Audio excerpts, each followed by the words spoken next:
High blood pressure एक ऐसी problem है जिसकी वजह से हमारा पूरा शरीर प्रभावित होता है। हमारे बॉडी के हर एक ऑर्गन पर ब्लड प्रेशर का असर आता है और आंखें भी इसके असर से नहीं बच सकती।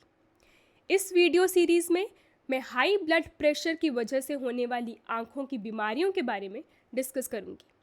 आज बात करेंगे ब्रांच रेटिनल वेन ऑक्लूजन की।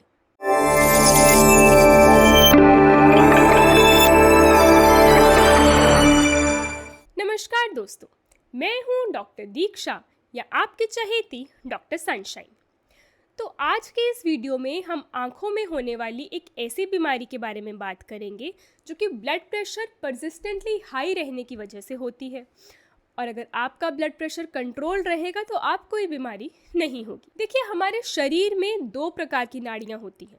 एक वो नाड़ियाँ जो खून को यानी कि रक्त को हृदय से बाकी ऑर्गन्स की तरफ लेके जाती हैं, इन नाड़ियों को आर्टरी कहा जाता है। और दूसरी वो नाड़ियाँ होती हैं जो बाकी के ऑर्गन से रक्त को हृदय की ओर लेके आती हैं, इन नाड़ियों को वेन्स कहा जाता है। जब ब्लड प्रेशर परसिस्टेंटली हाई रहता है तो ये आर्टरी की वॉल्स थिक और स्टिफ हो जाती हैं। तो ये एक नॉर्मल इंसान का रेटिना है। इसमें आप देख सकते हैं ये जो रेड कलर की लाइंस दिख रही हैं ये खून की नाड़ियाँ हैं। ये नाड़ियाँ जो कि थोड़ी मोटी दिख रही हैं ये वेन्स हैं और ये थोड़ी पतली वाली नाड़ियाँ जो हैं ये आर्टरीज हैं। ये दोनों प्रकार की नाड़ियाँ जहाँ क्रॉस करती हैं इस एरिया को आर्टेरियोवीनस जंक्शन कहा जाता है। अब देखते हैं एक ऐसे इंसान का रेटिना जिसको कई सालों से हाई ब्लड प्रेशर है। तो अगर आप ध्यान से देखें तो इस पिक्चर में ये जो आर्टेरियोवीनस जंक्शन है यहाँ पर ये वेन्स बिल्कुल पतली हो रही हैं।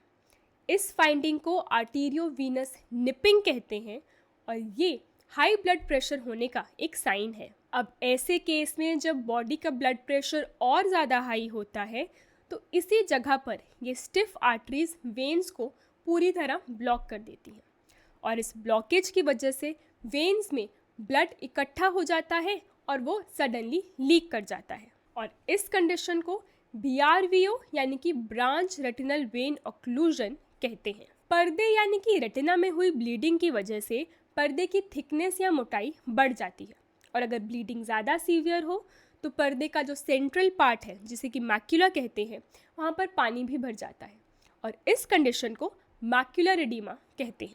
ब्रांच रेटिनल वेन ऑक्लूजन की वजह से जब मैक्यूलर एडीमा हो जाए तो ये आपके विजन पर असर डालने लगता है।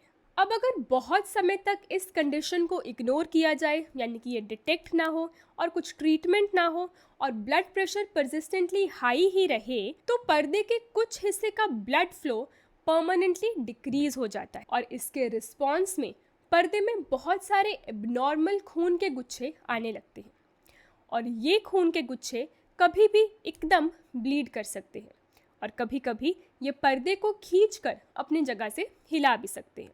और अगर कभी कुछ ऐसा हो तो आंख के अंदर सडनली ब्लीडिंग हो जाएगी और नज़र एकदम कम हो जाएगी। अब जानते हैं BRVO के लक्षणों के बारे में।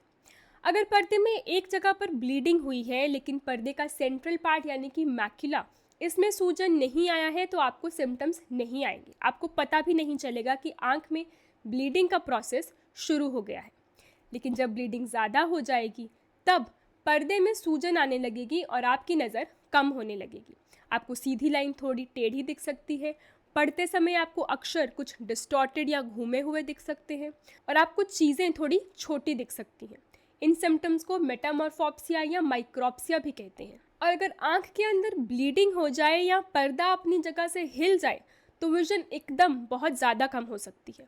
इतनी कम कि चेहरे के पास कितनी उंगली है और हाथ हिल रहा है या नहीं यह भी आप ठीक से नहीं बता पाएंगे। अब बात करते हैं ब्रांच रेटिनल वेन ऑक्लूजन के ट्रीटमेंट के बारे में। इस कंडीशन का ट्रीटमेंट इसकी स्टेज पर डिपेंड करता है। सिनारियो 1, अगर पर्दे के सिर्फ एक हिस्से में ब्लीडिंग है लेकिन सेंट्रल पार्ट यानी कि मैक्यूला नॉर्मल है और नज़र नॉर्मल है तो यूजुअली कुछ स्पेसिफिक ट्रीटमेंट की ज़रूरत नहीं होती।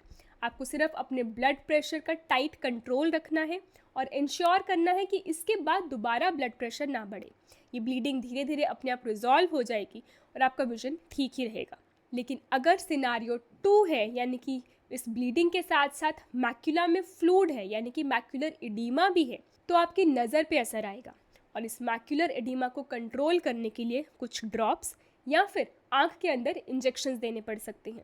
ये injection depending upon the severity of macular oedema repeat करने की भी ज़रूरत पड़ सकती है। अगर जगह जगह ऐसे खून के गुच्छे बन जाएं तो इंजेक्शन के साथ साथ लेज़र थेरेपी की भी आपको ज़रूरत पड़ सकती है। और अगर आँख के अंदर ब्लीडिंग हो जाए या फिर पर्दा अपनी जगह से खिसक जाए तो आपको सर्जरी की ज़रूरत पड़ सकती है।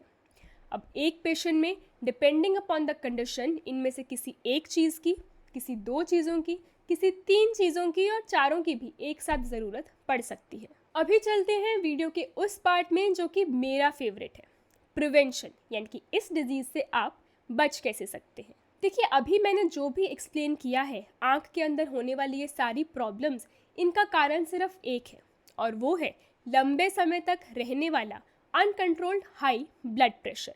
और अगर ब्लड प्रेशर कंट्रोल रहेगा तो ये सारी समस्याएं होंगी ही नहीं। तो अगर आपने अभी तक अपना कभी ब्लड प्रेशर चेक नहीं करवाया है तो अभी चेक कराइए। अगर ब्लड प्रेशर 140/90 से ज़्यादा आ रहा है तो तुरंत अपने फिजिशियन के पास जाइए और इंश्योर कीजिए कि आपका ब्लड प्रेशर कंट्रोल रहे। और साथ ही साथ अपने ऑफ्थाल्मोलॉजिस्ट के पास भी साल में एक बार ज़रूर जाइए। उस विजिट में ड्रॉप्स दिलवाकर आँख का पीछे का पर्दा यानी कि रेटिना का चेकअप होना बहुत ज़रूरी है। अगर आपका ब्लड प्रेशर और आपकी आँखों की स्थिति रेगुलर मॉनिटरिंग में रहेंगी तो आपकी आँखों के साथ और आपके शरीर के साथ भी कुछ भी ऐसा एबनॉर्मल नहीं होगा और आपकी आँखें और आपका शरीर हमेशा आपसे खुश रहेगा।